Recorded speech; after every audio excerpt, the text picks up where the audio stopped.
السلام عليكم ورحمة الله وبركاته دمان ولا له وايد ولا سلامي ما أنت إن شاء الله تعالى وحنو جوجنا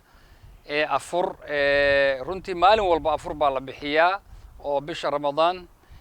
لكن ما أنت رنتي وسبيشال واحد جرت ولا شيء أبح أو رمضان والبا إفطار بيسمين جرتي وسنة كل حاد أو سنة كان لسمايو مركب ما أنت ما دام مساجد النجاح إليهين أفرك إنه جوكسدنا مرة بنو إن شاء الله تعالى waxaan rabnaa inuu sidiisii u socdo markaa waxay doorteen walaalaha ubax iyo inay sii socdo oo sanad maadaama masaajidka naga xidhan yahay haddana maca daalika ayna xidhmin insha allahu tacaala waxaa maanta afurkan ka wada shaqeeyey walaashan ubax oo sanad walba hawshaan samaysa makhaayado badan oo ay hurmuud makhaayadda maka ay u tahay masaajidka abubakar marka dhammaan insha allahu tacaala intuba way ka wada qayb qaateen dadka soomaaliyeed waa dad khayr badan weeye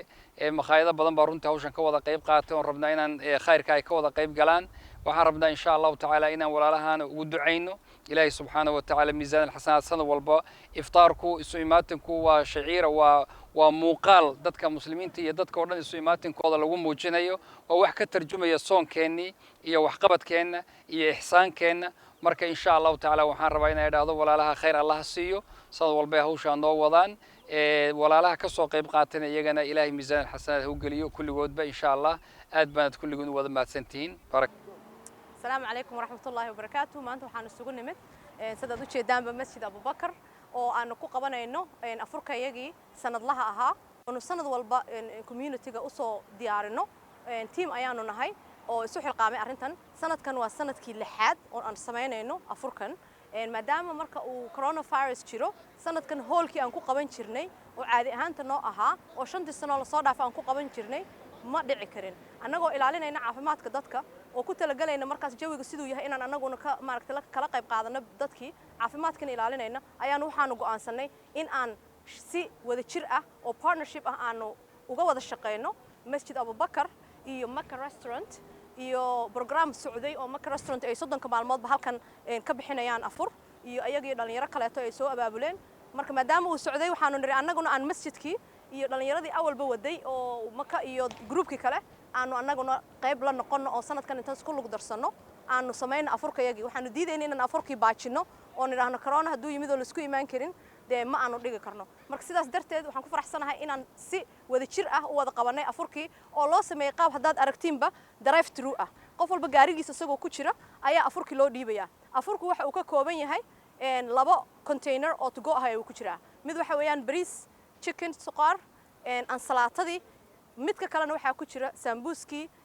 qarihii leentii oo orange oo la idin soo diyaariyo la idin soo jarjaray iyo timirtii de afur oo san timir ku jirin maaha afur iyo Soomaalidu waxay yiraahdaan sambus laakiin anigu waxaan yiraahdaa salad haduusan ku jirin maaha afur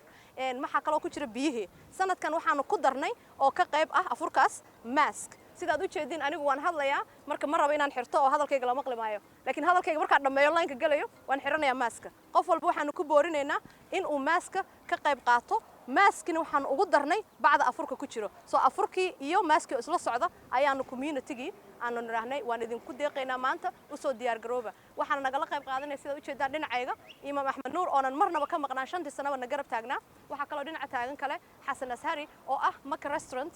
bosski one of the bosses I should say and media aad ayaan idinku mahad celinayaa thank you so much teamkaygi waa ay joogan volunteer badan ayaa jooga inama badan oo ka qayb qaadanaya sheekadan waa wada jir waxa kale oo sanadkan nagala qayb qaadanaya maadaama baabuurta aan ka baqaynay inay bataan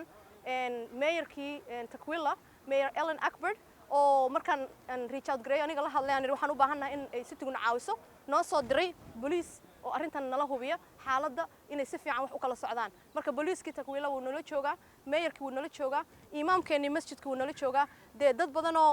culimaa u diinkeeni kamid ah dhalinyaro badan oo volunteer ah media-dii oo kalkaal iyo maaragtay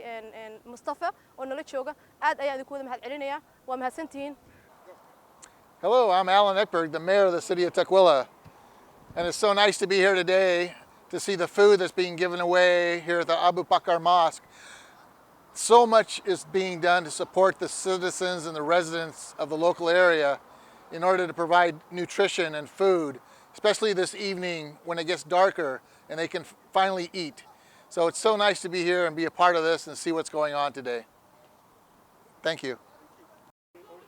السلام عليكم ورحمة الله وبركاته. مقعي هو OJ maanta waxaan joognaa Abu Bakr Islamic Center oo aan kaga qayb qaadanayno mashruuc aad u wanaagsan oo ah iftaarin ama afurin dadweynaha Soomaaliyeed oo ka dhici jiray siyaal 5 sano la soo dhaafay waa sanadkii lixaad waxaan mahad gaar u celinaynaa dhammaan walaalaha ka soo qayb galay iyo dadka ka shaqeynaya ma sha Allah barakallahu fiikum especially waxaan mahad gaar u celinayaa Ubax Arawelo iyo teamkeeda waxaan leenahay jazakumullahu khayr iftaarkii meel lagu qaban jiray oo maanta banaanka keenteen oo drive through ka dhigteen oo ummadda dhan loo qaybinayo jazakumullahu khayr sidoo kale shout out to Kalkal production ma sha Allah jazakumullahu khayr iyo Mustafa ilaaheedan barakeeyo kulligiin iyo dhammaan meediada iyo hawsha ummadda u heesaan jazakum. Good afternoon. My name is Greg LeCompte. I'm with the Tukwila Police Department. Out here today, this beautiful evening, just making sure everybody's safe and everybody gets in and out of the compound until we're ready to go. So, Bismillah. Magacaygu waa Aadan Maxamuud waxaan rabaa inaan hadalkayga mise ereygayga ku biiriyo walaalihii igu horeeyo hadlay sida doctorka oo kaleeto waxaan rabaa inaan iraahdo dhammaan walaalaha muslimiinta ee taageeray walaalahooda kale ee Sooman oo ku afuriyay waxa way maalkooda iyo hantidooda inaan iraahdo waa mahadsantihiin sida Maka restaurant oo kaleeto masaajidka Abu Bakar Siddiq oo Sheekh Axmed nagala joogo walaalaha kaleeto ayagana Ubax iyo maxaan ku iraahdaa OJ iyo waxaan rabaa inaan iraahdo dhamaantood jazakumullahu khayran wa ahsanallahu ilaykum hadana community-ga Seattle Washington waxaan muujiseen hawl aad u adag anagana waan idinkaga mahad celinaynaa insha Allah dhammaan walaalaha muslimiinta degan gobolka Washington State sidaas la mid aan rajaynaynaa ummadda kaleetana waxaan ugu baaqaynaa ayagana inay ku daydaan walaalahan oo ay walaalahooda kale muslimiinta taageeraan kuwa dibadda jooga iyo kuwa dalka joogaba insha Allah intaasan hadalkay ku soo gabagabeynaya assalaamu alaykum wa rahmatullahi wa barakatuh. Assalamu alaikum. My name is Cynthia Delostrinos Johnson. I'm a council member here in the city of Tukwila.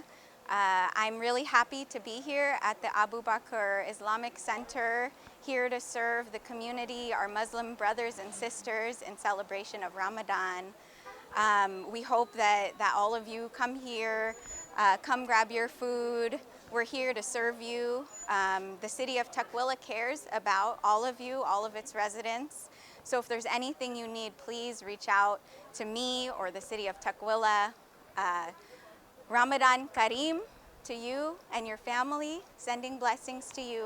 during this time. Thank you. Assalamu alaikum warahmatullahi wabarakatuh. Magacaygu waa Maxamed Xasan Shidane waxaan ka mid ahay teamka community iftar dinnerka sameeya every year waa sanadkii lixaad baan u sameynaynaa sanadkan dabcan waa aragtan inuu kaga duwan yahay sanadadii kale oo mataqaan sanadkan maadaama xaflad sameeysan jirno isugu imaan jirno meel aan ku farxano maanta hadda la isku imaan karaa la yiri marka dadku tugoob ay u qaadanayaan teamkayga waa ka gadaal ka muuqda iyo madaxdii magaalada Tukwila oo dhan baa nala joogta marna waxaan naga tagay mayorkii gadaal waxa taagan waa police-kii Tukwila oo dhan marka waa community dhan baa isku soo baxdo mataqaan support garaynaysa oo iftaarkan wada wadaagaysa wax ka qurux badan ma lahan mataqaan dariskii iyo dadka isku soo baxay gaali islaamba si ay mataqaan nagula dabaaldegaan maadaama aan Soomanahay anaku aad baan ugu mahad celinayaa bahda saxaafadda DJ Mustafa iyo Somali TV iyo dhammaan. Assalamu alaikum. My name is David Hackney and I'm running for state representative in the 11th district and I'm out here at Iftar providing food to break the fast. Out here celebrating the community united together. Thank you. marka teamkaygii aniga waxaan go'aansanay maadaama coronavirus uu jiro oonan hall la isugu iman karin inaanu ka dhigno drive through oo sidaad u jeedinba laba line oo line uu dhinaca aadayo oo daaqada looga dhiibayo line uu dhinacan soo marayo oo sidaad u jeedin gadaasheeda halka lagu bixinayo volunteer badan ayaa nagala qayb qaadanaya maqaayadaha sida Maka restaurant iyo Jubba restaurant ayaa nagala qayb qaadanaya Masjid Abu Bakar waxa kale oo nagala qayb qaadanaya cityga mayorkii oo hadda dhow mar halkan ka tagay iyo booliiskii oo iyagana garab taagan oo hubinaya inay traffic jidku celinin laakiin hadda sidaad u jeedaanba si wanaagsan oo smooth ah ayay hawsha u socotaa waxaan kale oo mahad celinayaa Mustafa oo videogan asagana media noo sameeyay iyo Kalkaal oo asagana haday la joogay oo hadda naga yar tagay labadaba aad bay u mahadsan yihiin dhalinyaro badan baa ka qayb qaatay waxaan kale oo mahad celinayaa teamkayga oo aad shaqo culus ayaga nagala soo qayb qaatay Shidane Shukri Maxamed Bongo OJ ayagana waxaan kala u Lul Aadan Xaashi oo hawsha inta ugu badan nagala qayb qaadatay iyo Fartuun Aadan Xaashi iyo Caasho ama la yiraahdo deeqo sahal dad badan ayaa qayb nagala qaatay teamku de qaar gadaal ka shaqeynay qaar hore way isugu jiraan aad bay u mahadsan yihiin arrintan waxa weeyaan community-ga oo wada jir together we can do great things marka aad iyo aad u mahadsantihiin wada jir baanu guul ku gaarnaa Soomaaliya hal iskaashado hal isgarab qabto hal isgees istaago mar walba aan wada shaqeyno thank you so much